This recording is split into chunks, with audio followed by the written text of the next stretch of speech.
ফসল হিসাবে আমরা একটা অবাধ সুষ্ঠু নির্বাচন পাচ্ছি। গত নির্বাচন এই শরীফ দাঁড়িয়েছিল আপনাদের, তাই না?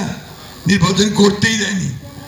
আগে 2-3 দিন আগে তখনকার গোয়েন্দা বাহিনী এসে সবাই রেডাকিরুকে বলে দিছে খবরদার কেউ ভোট দেবে না। তো সে ভোট হয়নি।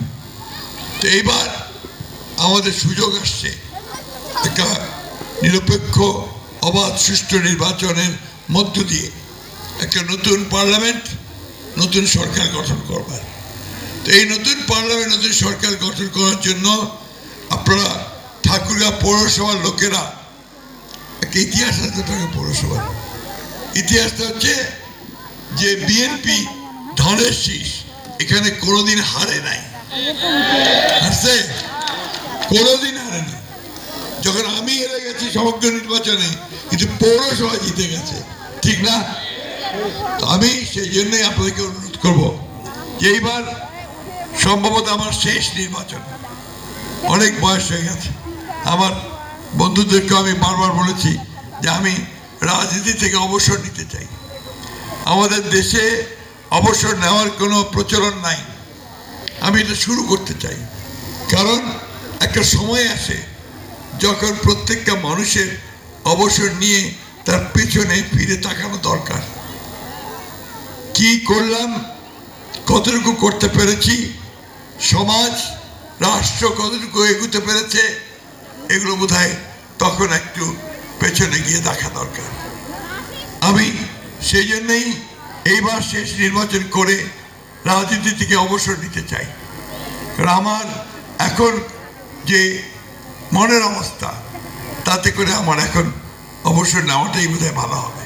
যাই হোক, প্রিয় ভাইয়েরা বোনেরা, এখানে আমার ছেলেমেয়েরা আছে, আমার ছাত্ররা আছে। ঠাকুরগাঁতে সবাই তো আমাকে আলমগীর স্যার বলে, দাদা বলে, বাবা বলে, ছেলেও বলে, ওই বাচ্চাগুলো আমাকে আলমগীর স্যারই বলে। এটা একটা মজার ব্যাপার।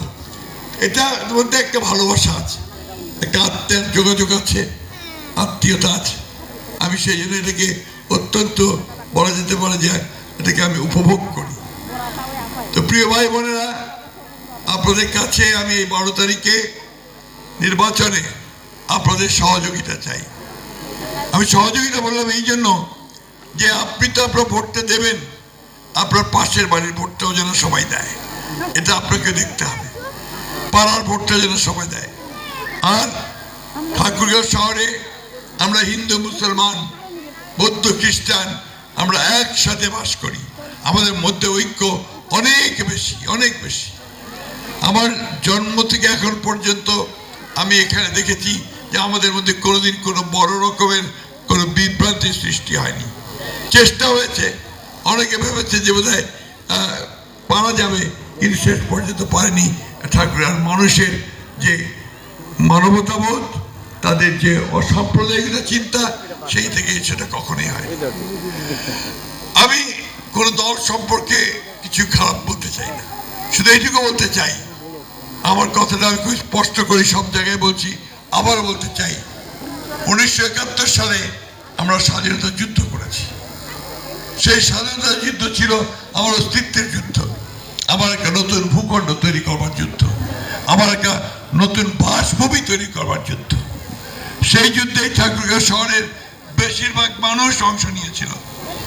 এবং একটা সময় ছিল যখন সব পালিয়ে চলে গিয়েছিল ভারতবর্ষে, অনেকে ফিরে এসে যুদ্ধ করেছে।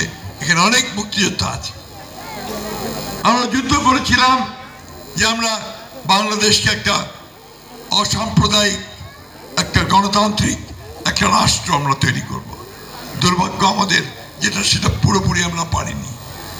আজকে যে নির্বাচন, এই নির্বাচনের সামনে এই প্রশ্নটা খুব বড় হয়ে দেখা দিয়েছে। 1971 সালে যারা আমাদের স্বাধীনতার পক্ষে ছিল না, যারা বিরোধিতা করেছে, যারা আমার মুক্তিযোদ্ধা ভাইদেরকে হত্যা করেছে, হত্যা করতে সাহায্য করেছে, যারা 30 লক্ষ শহীদের হত্যার, তাদের প্রাণ যাওয়ার কারণ হয়ে দাঁড়িয়েছে, 2 লক্ষ মা বোনের সম্ভ্রম চলে যাওয়ার কারণ হয়ে দাঁড়িয়েছে, সেই দলকে আর যাই হোক আমি অন্তত সমর্থন করতে পারি না। খুব পরিষ্কার কথা, আমাদের এই দেশ আমরা যুদ্ধ করে স্বাধীন করেছি, আমাদের এই দেশ আমরা অনেক ত্যাগের বিনিময়ে পেয়েছি।